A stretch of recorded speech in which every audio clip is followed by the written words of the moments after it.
Oiê! Eu sou a Mari do canal no YouTube Papo Mamãe Prof.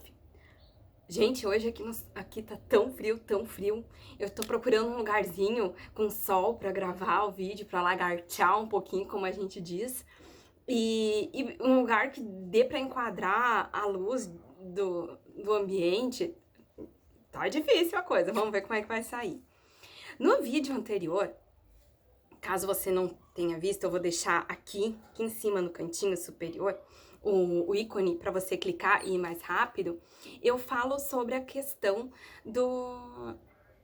dos meus pensamentos, os meus planos para ter filho. O que eu julgava importante, não que não julgue mais importante, mas hoje eu percebo que não adianta fazer muitos planos. Alguma coisa a gente tem que planejar, sim, é importante, sim, porque é uma vida, né? E é uma vida que depende totalmente da gente, e uma vida muito delicada, né? Não é como a gente que se vira, mas enfim, vocês sabem como é que é. Também quero dizer assim, pra quem assistiu o vídeo e ficou pensando, meu Deus, mas essa mulher materialista ficou pensando só em coisas materiais, não pensou no afeto que ela tinha, a família dela, tinha pra dar pra criança, né? Ficou pensando em coisas a ter. Eu digo assim, essas questões materiais, não só materiais, muito do que a gente pensa, do que a gente é em razão de crenças que a gente constrói ao longo da vida. O que são crenças? É cultura, é pensamento, é interferência do ambiente, o que o ambiente nos proporciona, é a forma como a gente é criado, educado. Então, em função de tudo isso, eu acreditava ter algumas necessidades em termos materiais, sim. Acreditava não, acredito ainda, só que hoje eu já tenho uma visão um pouco diferente sobre o assunto. Outra questão que eu preciso lembrar vocês, que eu sou monitora de educação infantil da rede municipal. E dentro dessa realidade, a gente vê muitas outras realidades, de mãe passando trabalho, carregando filho em bicicleta, que foi o caso dos meus pais também. Por muitos anos a nossa infância toda, eles não tiveram carro, e a gente sabe bem como era isso. Mães de crianças minhas na escola que no inverno colocavam o máximo de roupa que podiam na criança e às vezes até encapava assim com um saco plástico para se assegurar de que a criança não passaria frio, não pegaria serração. Isso era uma coisa que eu não queria para mim. Eu não queria que meu filho ou minha filha vivenciasse esse tipo de situação. Plano de saúde. Por que eu falo em plano de saúde? Claro que tem o SUS, claro que tem os postos, todo um trabalho dos postos de saúde que são muito bem executados. Tem sim. No entanto, tem outros que não é tão bem assim. Tem aquela questão, não sei como está hoje, claro, a questão de parar horas em fila para pegar a ficha, coisa. Eu não passei por isso. Meus pais sempre tiveram nesse sentido condições de nos dar saúde um diferenciado, né? Meu pai sempre trabalhou em empresas que tinham algum tipo de plano de saúde e nos dava suporte em relação a isso. Mas é isso que eu quero que vocês percebam. Por isso que eu tinha e continuo tendo essas convicções em função de coisas que eu vivi ou de que eu presenciei e não queria passar. E outra que a gente sempre trabalha para dar o melhor, né? Sempre, inevitável, pra gente e pra um filho, pra uma criança. Outra questão que eu quero esclarecer, quando eu falo que se eu não tivesse nada disso, a minha família me ajudaria, quando eu digo minha família, eu não digo só a família parental que me gerou, que me criou. Quando eu falo minha família, eu incluo a família do meu marido também, porque hoje ela é minha família também, tá? Só para deixar as coisas bem claras, bem definidas. Para hoje, para esse vídeo, aliás, eu havia pensado em falar sobre as questões. Eu tô olhando para baixo que eu tenho uma cola para não me perder, porque eu começo a falar E lá se vou. E aí o vídeo fica muito comprido. Eu tô olhando aqui, eu nem entrei no assunto e já tem 5 minutos de vídeo. Vou ter que fazer em duas etapas o vídeo, voltas e reviravoltas relacionadas à profissão, que era o que eu queria comentar com vocês. Por que a profissão? Foi um tópico que eu resolvi abrir e os outros não. No vídeo, como eu mencionei para vocês, no vídeo anterior, eu digo todos os tópicos e aqui eu só esclareci alguns para não ficar assim tão materialista, né? Para vocês me compreender melhor, não achar que... Bom, enfim, eu já expliquei. Assim, gente, voltas e reviravoltas, tá? Como eu comentei com vocês antes, eu me impus muitas metas. E metas que até hoje eu não pude cumprir, porque não existe condições de cumpri-las, né? Mas eu só pude compreender isso a partir do momento que um profissional olhou para mim e disse: tá, e tu já avaliou? É possível isso?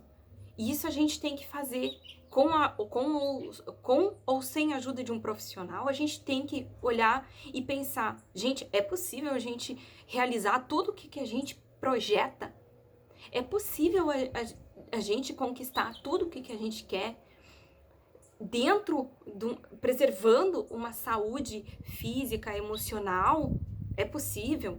Porque não adianta a gente trabalhar feito louco, fazer horas extras ou convocações, que é no caso da minha realidade profissional.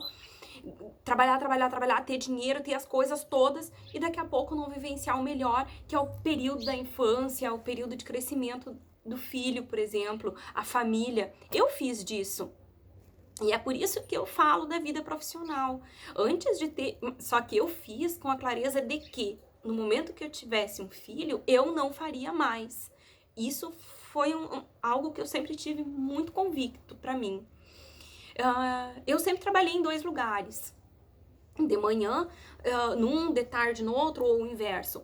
Trabalhei por 9 anos num escritório de advocacia. E em paralelo, eu tinha outras atividades. Depois, cursando a faculdade. A faculdade foi outra coisa. Eu cursei a minha faculdade em tempo recorde, né? Num curso presencial eu fiz 3 anos e meio. Fiz todas as cadeiras, todos os dias eu ia pra faculdade, eu quase enlouqueci, porque eu tinha bolsa de estudo e tinha que manter uma meta uma média de notas, e as minhas notas eram muito boas, porque eu morria de medo de perder essa bolsa e não poder continuar estudando. Então, assim, são coisas que hoje eu não faria.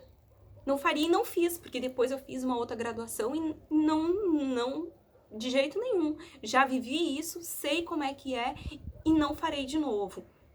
É coisas que a gente aprende e vai melhorando com os anos.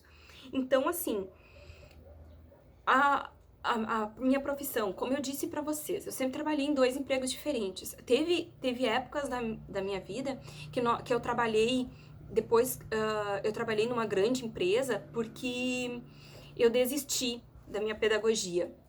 Eu fazia concursos, não ficava bem colocada e não era chamada, e aí chegou um ponto que eu fiquei muito revoltada. Eu disse: não, chega. Prova não é comigo, já não gosto de coisa prova, porque não... A pressão de prova, eu posso saber o conteúdo, mas eu não consigo resolver as questões, é inacreditável. É outra coisa a ser trabalhada. E aí, assim... eu fui para uma empresa grande, trabalhei 2 anos e 7 meses, eu estava me estabilizando, foi aonde eu voltei a estudar, fiz o curso de administração, e aí nesse período aí que eu achei que estava me estabilizando, que eu poderia ter um filho, aconteceu o meu desligamento da empresa. Nesse período que eu trabalhei nessa empresa, eu também trabalhei com festas, então tinha meses que nós não tínhamos final de semana nenhum, não tinha final de semana, não tinha feriado, dia santo, nada, a gente trabalhava direto, finais de semanas que nós trabalhamos 24 horas, assim, ó, sem descansar, de verdade.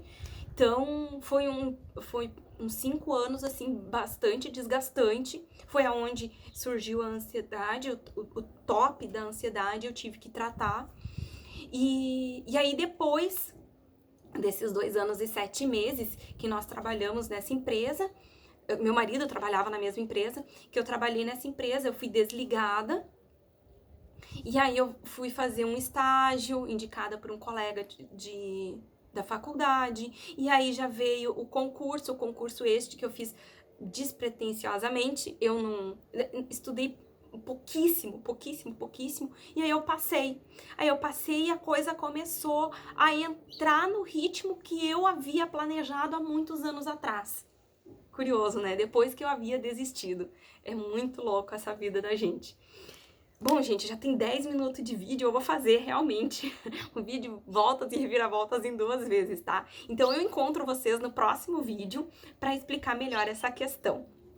Se você está gostando do rumo dos nossos papos, curte, compartilha com alguém, se inscreva se não inscreveu ainda.